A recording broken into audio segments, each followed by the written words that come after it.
Assalamualaikum warahmatullahi wabarakatuh. Waalaikumsalam warahmatullahi wabarakatuh.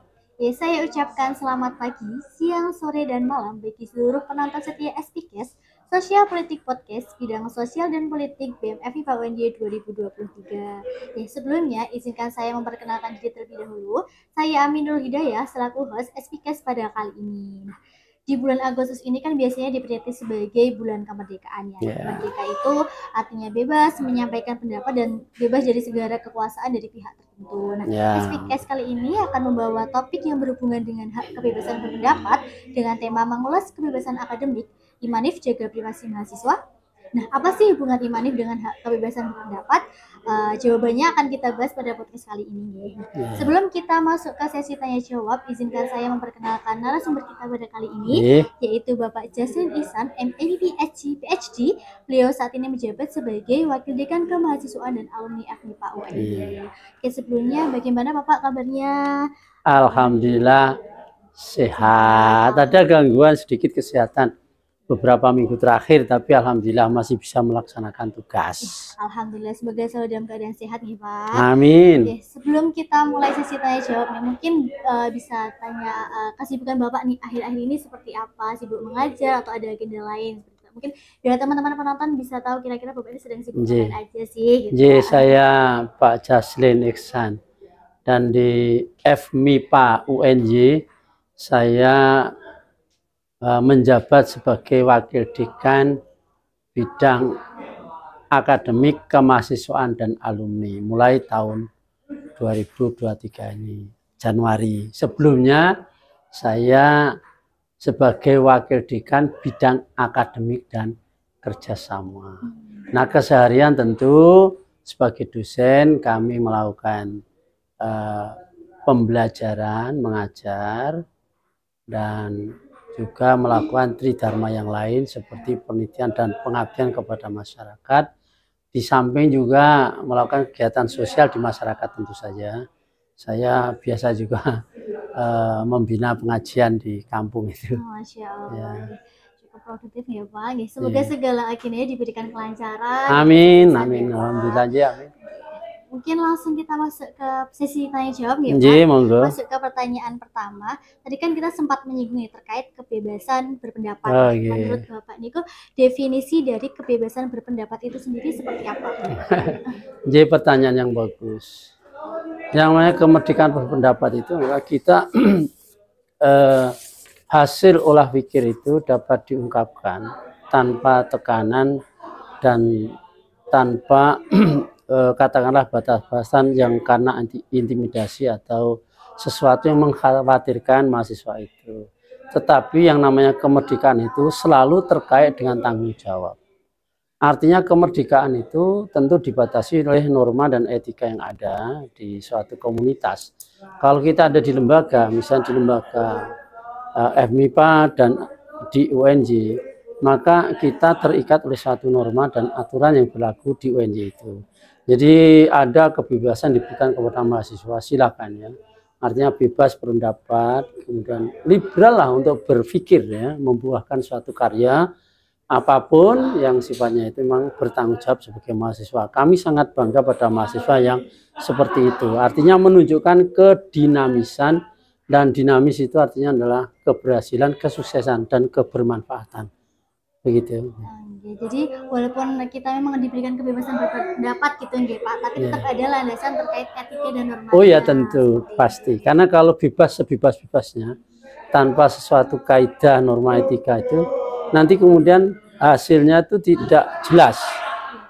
Ya, kesana kemari tidak karuan sehingga akhirnya kemudian tujuan itu tidak tercapai dengan bagus, terganggu oleh banyak sesuatu yang sebetulnya menjadi suatu efek samping ya, produk samping yang tidak bagus. Dan ini harus kita hindari karena kita memang mau mencari potensi, mencapai potensi tertentu, kemampuan dan keterampilan tertentu, maka keterampilan dan potensi itulah yang kita harus asah. Kalau kemudian kita terganggu oleh berbagai kebebasan yang sebetulnya kemudian membelokkan arah, itu tentu tidak baik. Nah, oleh karena itu kebebasan, bebas silakan bebas-bebasnya dalam rangka untuk mencapai tujuan dan pengembangan potensi dan keterampilan diri mahasiswa supaya nantinya menjadi anggota masyarakat dan manusia yang berguna, mampu berkontribusi pada masyarakat dan bangsa. Ya, baik, betul sekali ya Pak.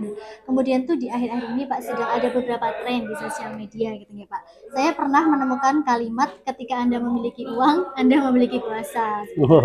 Menurut Bapak, apakah Bapak setuju dengan kalimat tersebut atau sebaliknya? Ya, memang kalau Anda membaca dari medsos itu ya berbagai hal ada.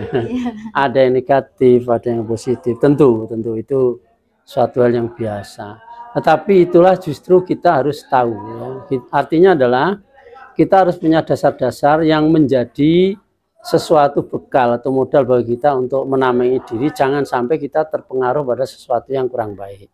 Nah, terkait dengan pertanyaan itu, apakah kalau kita punya uang kemudian kita berkuasa atau bebas sebebas-bebasnya untuk bisa mengatur orang atau berbuat apapun yang kita kehendaki? Menurut pikiran saya sebagai seorang yang tua atau personal, juga sebagai seseorang menjabat di lingkungan fakultas, itu adalah kata-kata yang kurang tepat. Mengapa demikian? Karena nanti kemudian itu akibatnya kurang bagus. Karena tujuan di fakultas itu adalah tadi kita sebetulnya ingin mengembangkan diri ya. Tapi kalau kemudian kita mengandalkan hanya faktor lain yang bukan pada diri kita sendiri, kita akan jadi melenceng itu. Artinya adalah bukan keterampilan dan kemampuan kita yang akan berkuasa, yang akan bisa mengantarkan kita, tetapi bahkan yang lainnya, yang bahkan mungkin itu akan menjelontrongkan bahasa Jawanya, atau mengarahkan kita pada jalan yang tidak benar. Nah, bukti sudah kita perhatikan, ya sudah lama Universitas ya, UNJ ini dan FMIPA itu memilih inputan dari nilai ya. Dan sebetulnya kita juga memberikan suatu peluang bagi teman-teman yang mempunyai keterampilan khusus, dalam arti dia punya prestasi, kemudian punya sikap dan religi yang tinggi, misalnya penghafal Quran atau yang lainnya yang sekiranya itu menunjukkan suatu capaian prestasi di bidang religi, maka kita hargai itu. Ini kan udah lama ini kita terapkan juga. Artinya kita tidak mengutamakan uang, atau dengan uang maka seseorang atau mahasiswa bebas melakukan apapun untuk mencapai tujuannya. Itu jelas-jelas menurut saya suatu kalimat atau kata yang salah dan kurang tepat. Karena emang segala sesuatu itu bisa mulai dari diri sendiri. Ya sebetulnya begitu. Prestasi dan sebagainya. Iya. Pengakuan itu pada diri seseorang itu adalah apa yang berasal dari dirinya. Oleh karena itu kita harus berkembang diri, tetapi perkembangan diri itu bukan berarti kita sendiri egois. Perkembangan diri yang kita tujukan untuk bisa membantu orang, gitu loh. Artinya nanti kemudian kalau saya bisa begini, begitu, saya bisa memproduksi ini dan itu, tentu ini yang saya harapkan dapat digunakan orang lain untuk mencapai keberhasilan tujuan hidupnya, itu loh. Gitu sebetulnya. Jadi tidak ada orang yang kemudian tidak bisa apa-apa karena bisa kaya kemudian dia itu bisa berkuasa. Tidak mungkin tuh. Ya bagian atau pekerjaan apapun. Ya. Jadi kualitasnya juga nggak hanya ditentukan berdasarkan uang gitu ya. Oh tentu saja lah. Bahkan jelas itu. Oke, kan tadi kita sudah membahas terkait kebebasan pendapat dan implementasi dari kalimat tersebut ya Pak. Mungkin kita lebih spesifik lagi lingkupnya di UNJ khususnya Pak. Apakah menurut Bapak kampus ini sudah cukup menjamin dan mendukung hak kebebasan pendapat mahasiswanya? Oh ya, gini. Kalau menurut saya ya tentu ya, monggo jenengan perhatikan ini ya, apa yang saya sampaikan. Satu, kemerdekaan pendapat itu dimulai dari Ormawa. Ya, kegiatan Ormawa itu sebetulnya Ormawa sendiri adalah kumpulan mahasiswa yang mempunyai tujuan yang sama, silakan untuk berkembang sesuai dengan kesenanganmu, keahlianmu, keterampilanmu dalam rangka tadi untuk membangun dirimu supaya menjadi orang yang baik. Maka kamu dikumpul-kumpulkan mahasiswa yang suka ini, ya itulah kerjakan. Yang suka itu silakan berkembang, programnya kembangkan. Sepanjang tidak mengkhawatirkan dirimu sebagai mahasiswa, sepanjang tidak mengganggu dirimu sebagai mahasiswa yang harus lulus mendapatkan amanah orang tua, Dan itu memang kamu senang untuk pengembangan diri. Misalnya apa? Wah, senang olahraga, silakan bebas kamu tentukan olahraga apapun. Ya, silakan, yang senang ini silakan. Satu. Terkait dengan pembelajaran, begini, sebetulnya setiap semester 2 kali Anda itu mengisi MONEF misalnya. Iya, iya, betul. Pengisian MONEF itu angket MONEF, yaitu monitoring evaluasi pembelajaran.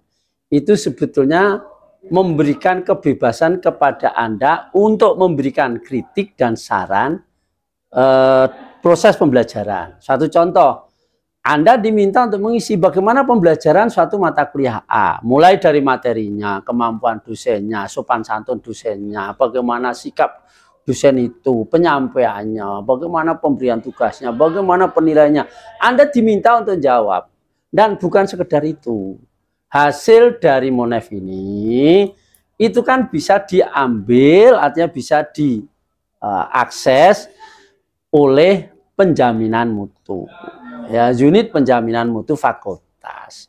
Yang dari unit penjaminan mutu fakultas itu mengolah data-data yang Anda masukkan itu. Gunanya untuk apa?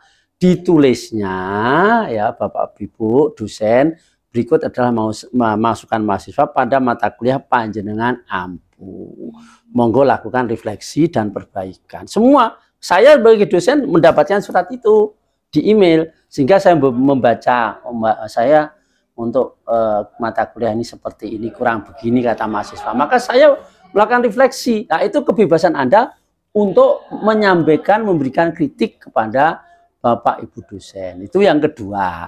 Yang ketiga itu diantaranya adalah setiap tahun, setiap himpunan mahasiswa itu diberikan kebebasan untuk ketemu dengan dosen yang disebutnya apa itu ya? Audiensi. Audiensi. Oh, okay, jadi setiap prodi atau departemen biasanya di sini itu melakukan pertemuan itu. Nah, selama ini karena kita daring, artinya kita Zoom bebas.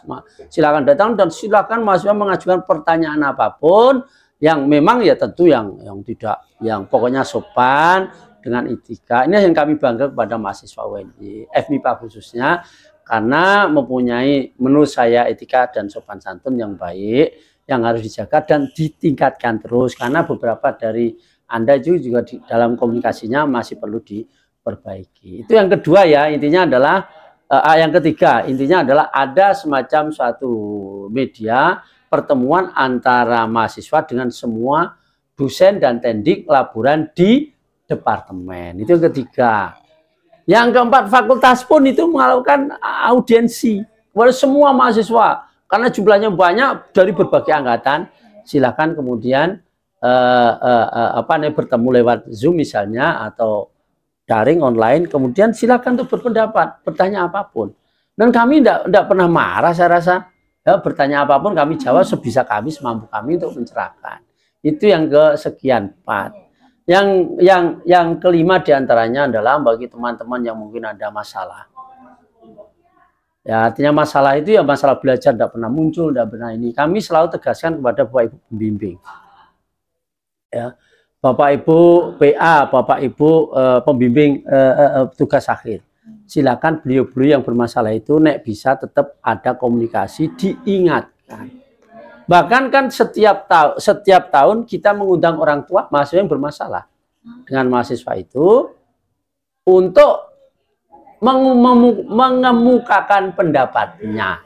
Sebetulnya masalahmu itu apa? Sehingga orang tua dengar, kemudian pembimbing juga dengar, kemudian kita coba untuk menyelesaikan masalah itu. Ini yang berikutnya lagi, kemerdekaan juga. Saya rasa bahwa mahasiswa itu di dalam penentuan anggaran juga ya, dan misalnya ormawa atau mahasiswa itu di dalam penentuan anggaran suatu kegiatan itu kan selalu dilibatkan. Ya, perwakilan Anda itu dilibatkan untuk menentukan itu, meskipun karena dana itu terbatas, tidak kemudian saya mau segini, mau tidak bisa. Ya, semua itu ada aturan. Kami di fakultas itu sifatnya hanya bisa sama dengan mengelola ya, penentuan istilahnya RK ya, itu kan sebetulnya universitas ya, memang dibahas oleh pimpinan secara keseluruhan, kemudian ditentukan. Lah, tentuan itu kan kemudian MIPA itu berapa, kita menyusun program, masa dilibatkan untuk itu ya. Di samping itu kan misalnya nanti hasilnya dapat berapa kan kita kumpulkan untuk beritahukan. Dana itu yang adalah sekian.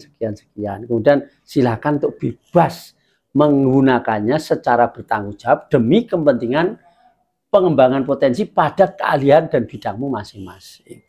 Di samping itu kan kami selalu berupaya untuk membantu dalam rangka silakan Anda bebas untuk mengikuti lomba apapun. Kalau dana yang dialokasikan itu cukup, kami akan berusaha untuk membantu.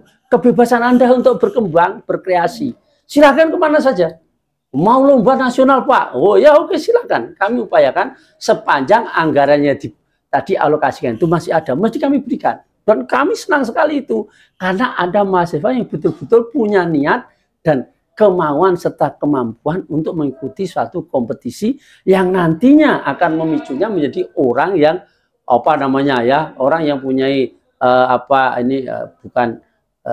bukan harga diri, kepercayaan diri untuk berkembang dan menjadi orang yang berguna nantinya. Itu salah satunya. Jadi mahasiswa diberikan kebebasan, termasuk kaitannya dengan kebebasan di dalam merdeka belajar. Jadi kami itu sebetulnya kan memberikan kebebasan Anda itu 5 semester silakan kuliah di sini dengan menyelesaikan mata kuliah wajib. Setelah itu untuk pilihan silahkan. Mata kuliah wajib pun itu kami berikan kebebasan Anda untuk mengambil di luar kalau mau. Tetapi tentu Anda memperhatikan deskripsi mata kuliahnya serupa, mirip, sama. Nah, nanti kemudian kami akui sebagai mata kuliah wajib menggantikan yang ada di 5 semester mata kuliah wajib. Kalau mata kuliah pilihan silakan bisa mengambil di mana saja. Hanya saja memang beberapa mahasiswa kita MIPA UNJ ini kadang-kadang itu kok malah agak kurang. Wah ini yang perlu terus kita upayakan dorong untuk bahkan merdeka untuk kuliah dimanapun, mengambil dimanapun untuk pilihannya supaya ada pengalaman lain, kemudian memiliki budaya beda dan kemudian meningkatkan satu toleransi dan saling menghargai berbagai jenis suku dan perbedaan yang ada kan gitu. Ya itu kira-kira sekitar kemerdekaan yang berkembang di fakultas ini saya. Jadi bisa dikatakan sudah cukup memfasilitasi mahasiswanya ya Pak? Ya insya Allah menurut saya begitu. Nah, kalau Anda bisa punya komen lain silakan diutarakan nanti kami jelaskan. Oke, nah tadi sudah banyak sekali ya fasilitas kampus yang telah dijelaskan oleh Bapak Jasi, ada Ormawa, Imanif, audiensi dan lain sebagainya. Itu berarti sudah cukup banyaklah fasilitas yang menyediakan untuk mahasiswa untuk mengemukakan pendapatnya seperti itu. Nah, tadi juga sempat disinggung ya Pak, salah satu fasilitasnya adalah Imanif. Nah, sebelum kita membahas Imanif nih, mungkin saya ingin bertanya salah satu metode yang mungkin lumayan ekstrim ya Pak terkait demo. Menurut Bapak, apakah demo ini merupakan cara yang tepat atau metode yang tepat sebagai menyalurkan pendapat atau belum? Ini pertanyaan yang bagus ya. Demo itu kan apa sih definisi dari demo itu? Demo itu adalah menampilkan sesuatu yang kadang diikuti dengan kekuatan tertentu secara bersama untuk menyampaikan suatu pendapat. Ya. Kalau pertanyaan apa ini sah? Ya, saya jawabnya ya mungkin sah-sah saja dengan catatan memang kemudian tidak menggunakannya atau merusak atau melanggar hak-hak orang lain. Ya, yang penting itu ya. Artinya itu kalau demo ya boleh-boleh saja tapi bertanggung jawab ya, rapi, tertib dan tidak mengganggu serta melanggar hak orang lain. Itu yang penting. Tetapi sebetulnya ada yang lebih bagus ya ketimbang kita menunjukkan suatu kekuatan fisik. Ini pendapat saya ya. Silakan anak muda itu memang darahnya berapi-api dan menggebu-gebu ya. Kalau menurut saya mungkin ada suatu jalan yang lebih baik. Misalnya itu terkait apa? Semua unsur yang terkait yang mau diutarakan itu silahkan panjenengan utarakan lewat dekan, wakil dekan. Mau apa? Pak kami mau audiensi. Kami kan udah kesempatan itu. Pak mau kami audiensi tentang ini. Ya, silakan ya. Kami nanti yang hadir dari fakultas, pimpinan dan yang terkait. Silahkan mahasiswa ini kita kumpulkan. Utarakan pendapatmu sekuatmu. Jangan takut. Tidak ada dosen. Tidak ada pimpinan fakultas ini yang marah ketika kamu mengemukakan pendapat. Percayalah itu. Dan memang terbukti belum pernah ada itu begitu. Kan? Gitu loh. Jadi silakan. Jadi sebenarnya demo nggak apa-apa lah, tapi yang penting bertanggung jawab dan sesuai dengan etika yang ada dan tidak melanggar hak orang lain. Ya, itu melanggar dan mengganggu hak orang lain ya. Nah, ini penting itu. Apalagi sampai merusak itu sama sekali tidak bagus itu. Ya, karena tidak mempertimbangkan apa yang di akhir ya. Artinya apa efek dari tindakan itu. Segala sesuatu itu harus dipertanggungjawabkan. Ya. Ada perencanaan, ada pelaksanaan evaluasi, kemudian ada pengandalian dan kemudian peningkatan, dan semua itu dipertanggungjawabkan. Artinya kalau Anda itu misalnya berkeinginan untuk demo, ya tadi tidak melanggar orang lain, dan kamu harus ini ya, tujuannya itu apa jelas ya. Dan tujuan itu ya tadi bahwa semuanya itu untuk kebaikan. Oleh karena itu caranya yang baik. Kalau cara yang pelaksanaannya dikerjakan dengan tidak baik, maka itu sudah jelas melanggar hak orang, mengganggu, dan itu sudah tidak seharusnya dilakukan oleh mahasiswa. Mahasiswa itu dalam bertindak itu kan pakai rencana, pakai tujuan.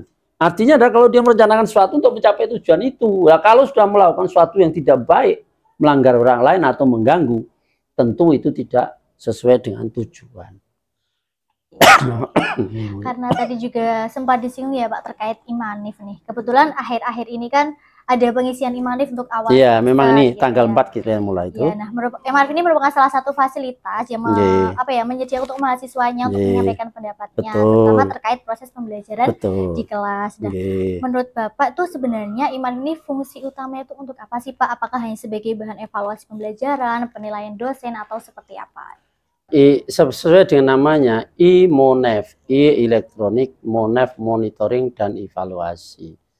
Yaitu ya monitoring dan evaluasi melalui sistem di Siakat sekarang ya.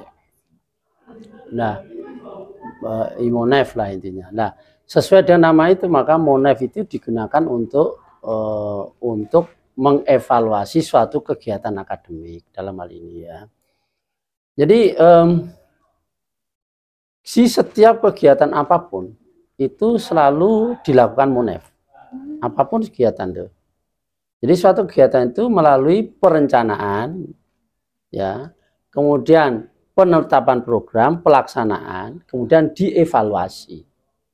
Evaluasi ini bagian dari MONEF, kemudian pengendalian dan ada peningkatan.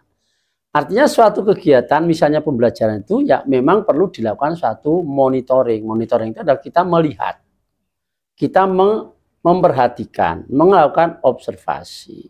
Nah, observasi dan melihat itu bisa jadi dari laporan mahasiswa. Dan kita mengevaluasi bagaimana yang sudah berlangsung. Ya. Mulai dari bahan yang diajarkan, perangkat pembelajaran, mulai kemampuan diri, juga kemampuan diri, dan bagaimana dosen itu berperilaku dan melakukan pembelajaran.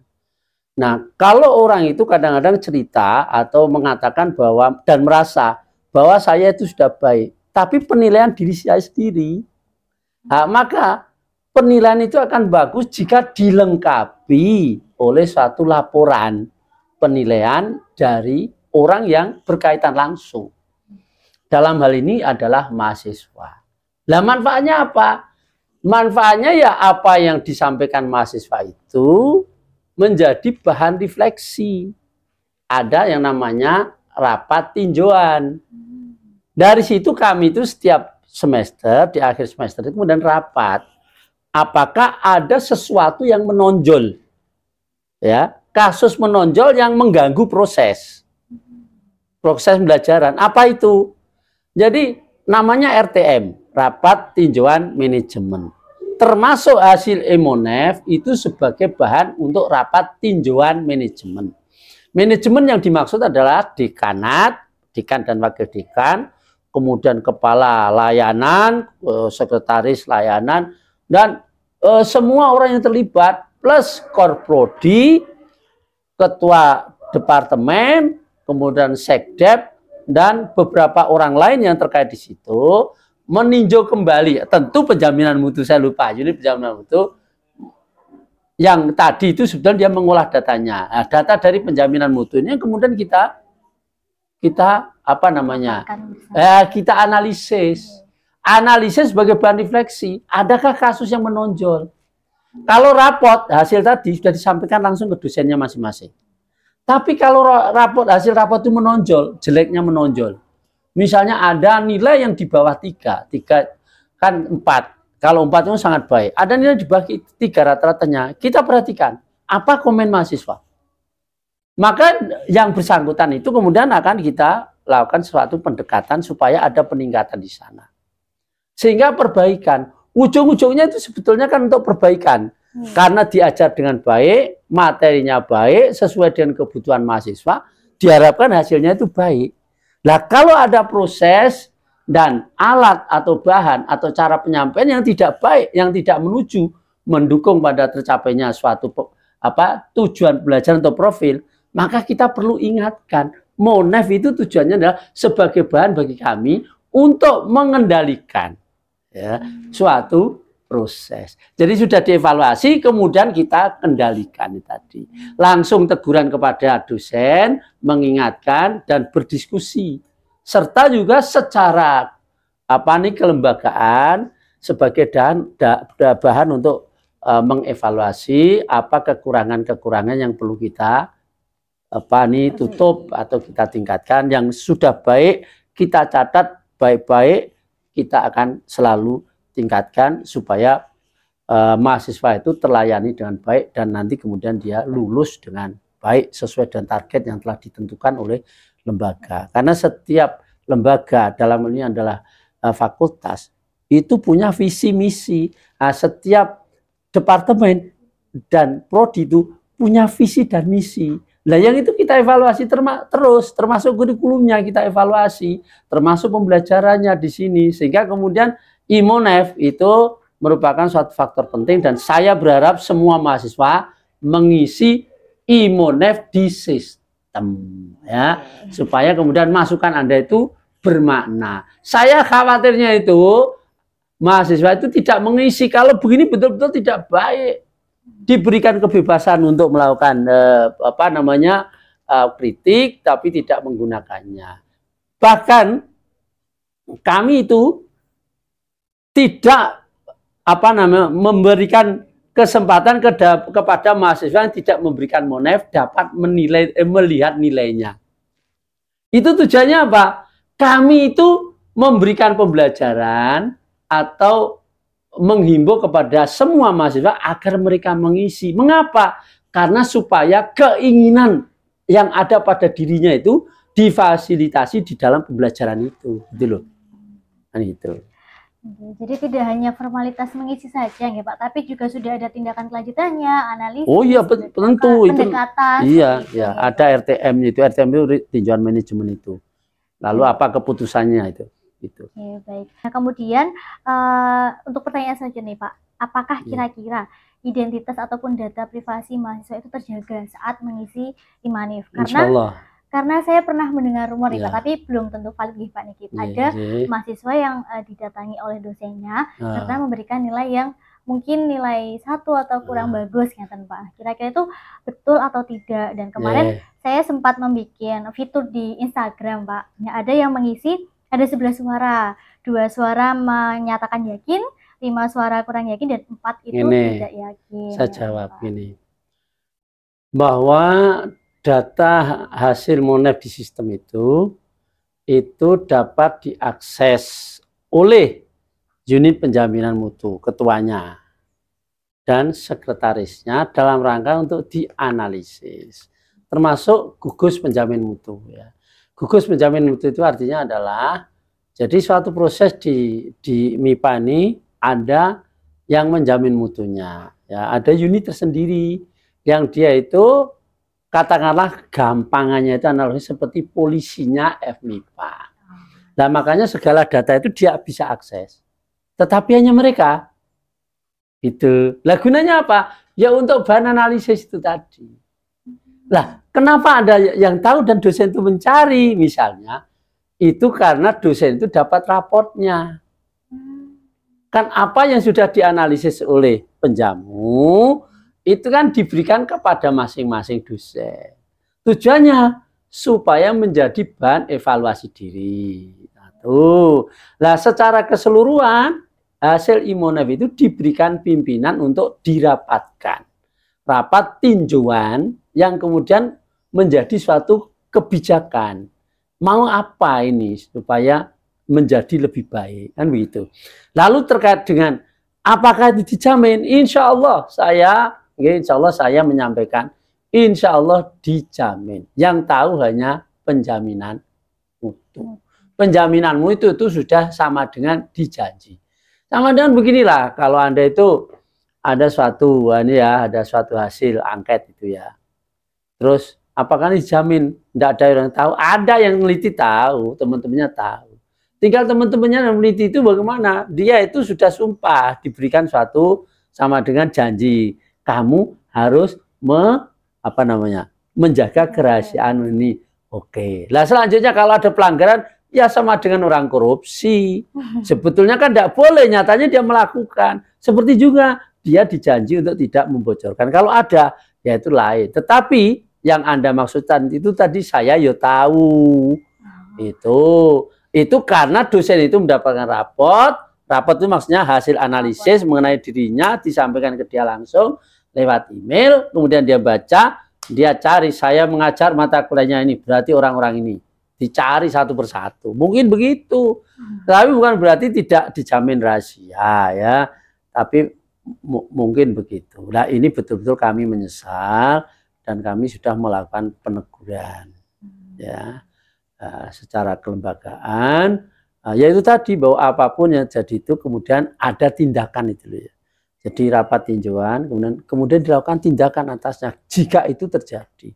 Di suatu organisasi atau di suatu kumpulan, sesuatu yang ganjil atau tidak umum atau berbeda dari yang seharusnya atau standar deviasinya tinggi itu ya bisa terjadi dimanapun. Dan itulah yang kemudian kita melakukan pembinaan supaya menjadi lebih baik. Tapi saya berani insya Allah mengatakan bahwa kerahasiaan isian Anda itu dijamin kecuali itu tadi yang akses adalah penjaminan mutu dan dosen itu sendiri.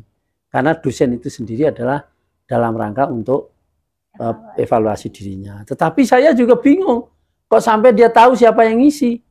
Mau tidak pernah mencantumkan nama ngisi itu. Jadi laporan tersebut tidak ada data. Tidak ada. Kalau penjamu mungkin dari siapa gitu. Tapi saya tidak tahu apakah Anda itu mengisi ada namanya. Saya rasa iya ada namanya, tapi yang tahu penjamu. Dosen tidak tahu. Oh, jadi hanya evaluasi hanya mata kuliahnya apa, nilainya berapa, masukannya seperti apa. Kalau mau lihat tak tunjukkan di yang untuk saya. Itu ada contohnya. Jadi insya Allah terjamin. Oh iya, namanya tidak dicantumkan. Nah makanya saya itu heran kalau ada dosen kok sampai tahu siapa yang ngisi ini, itu gimana caranya, saya tidak tahu itu. Kok bisa? Tapi ternyata punya selidik itu barangkali dia memaksa di grup misalnya di WA.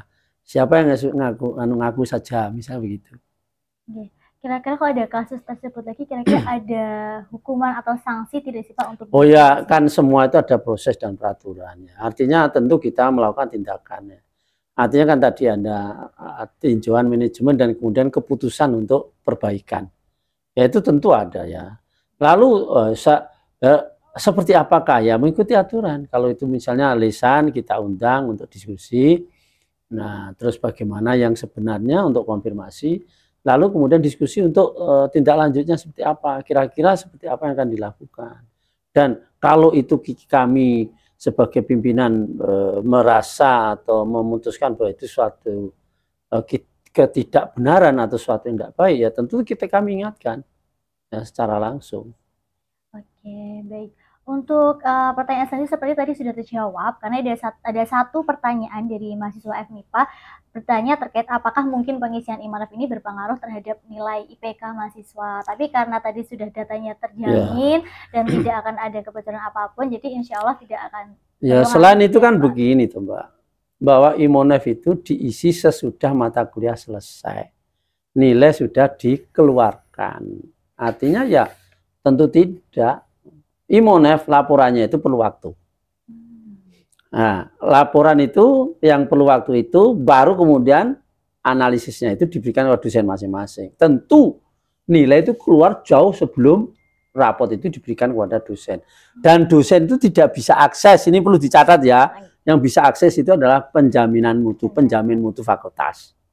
Oke, jadi untuk teman-teman yang mungkin masih khawatir nih, masih was-was kira-kira mau pengaruhi nilai nggak sih? Nah, insya Allah aman karena yang bisa mengakses data kali itu hanyalah dari penjaminan mutu, gitu ya Pak.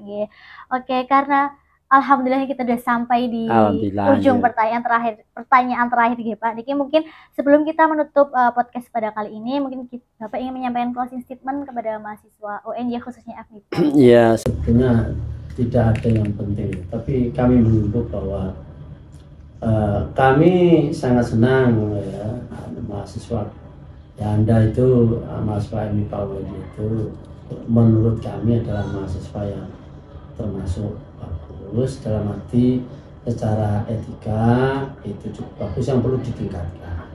Misalnya hormat kepada dosen, kalau masuk kelas mesti salaman dan hormat kepada dosen. Menurut saya ini adalah unggah-ungguh yang perlu kita tiru dan sebarluaskan ya. Kemudian juga salam itu adalah sesuatu yang perlu kita terus pupuk untuk kita tingkatkan. Namun ya ada beberapa mahasiswa yang karena pengaruh teknologi atau belum tahu yang masih juga melakukan sesuatu di sekitar itu tadi, norma etika itu perlu ditingkatkan.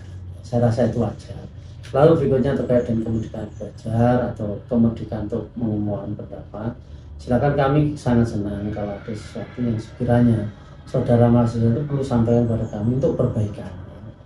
Jadi kalau ada sesuatu yang kurang baik, silahkan berikan itu informasi itu kepada kami yang di fakultas untuk kita diskusikan di dalam suatu rapat tinjauan. Nah, kalau ada yang baik, silahkan untuk disebarluaskan ke teman-teman dan saudara-saudara di luar sana bahwa kami adalah suatu universitas yang tentu bukan ya, fakultas yang memegang misi kami untuk menjadikan suatu pendidikan karakter dan potensi bagi mahasiswa kami yang menjadi unggul, kompetitif dan ya tadi mandiri dan religius ya, sehingga harapannya itu saudara-saudara di FMIPA itu bukan hanya pandai saja itu. Harapan kami menjadi orang-orang yang baik dari sisi akhlak. Jadi akhlaknya baik, pinter akalnya budi pekerti baik, sehingga kemudian nanti kalau lulus ya semoga Anda semua, kami berharap lulus itu tepat waktu semua sehingga tidak molor-molor meskipun Anda itu sibuk di kegiatan. Bukankah setiap mahasiswa itu memang punya tugas ya, dan bukankah setiap orang itu memang punya tanggung jawab. Artinya adalah bahwa tanggung jawab itu harus kita selesaikan ya. Yang bisa kita lakukan adalah mengatur waktu sebaik-baiknya. Jadi jangan sampai kita itu karena tidak bisa mengatur waktu merasa beban terlalu besar dan kurang olahraga, kurang istirahat sehingga menjadi tidak sehat. Mahasiswa itu ya harus ya belajar untuk, tetapi dia juga harus belajar untuk spiritualnya ya, bahwa dia itu nanti menjadi orang yang baik, juga harus sehat. Dan oleh karena itu ya harus belajar, harus ngaji atau bekerja ke tempat-tempat ibadah untuk mencari kebutuhan spiritual, kemudian untuk istirahat dan olahraga supaya sehat, dan juga kemudian bersosialisasi di ormawa dan kegiatan kemahasiswaan yang lain yang cocok untuk pengembangan kompetensi. Oke, baik. Terima kasih Pak atas kontribusinya. Pokoknya untuk seluruh mahasiswa dimanapun kalian berada, jangan takut untuk mengemukakan pendapat. Karena bahkan dari fakultas sendiri terbuka untuk seluruh pendapat kalian, tapi berdasarkan juga norma dan etika yang ada. Seperti itu nih Pak. Baik Bapak, terima kasih telah meluangkan waktunya di SPKS kali ini. Mohon maaf apabila terdapat salah kata ataupun perbuatan. Saya selaku host izin menutup sesi podcast ini. Saya pamit undur diri. Sampai jumpa di sesi podcast selanjutnya. Wassalamualaikum warahmatullahi wabarakatuh.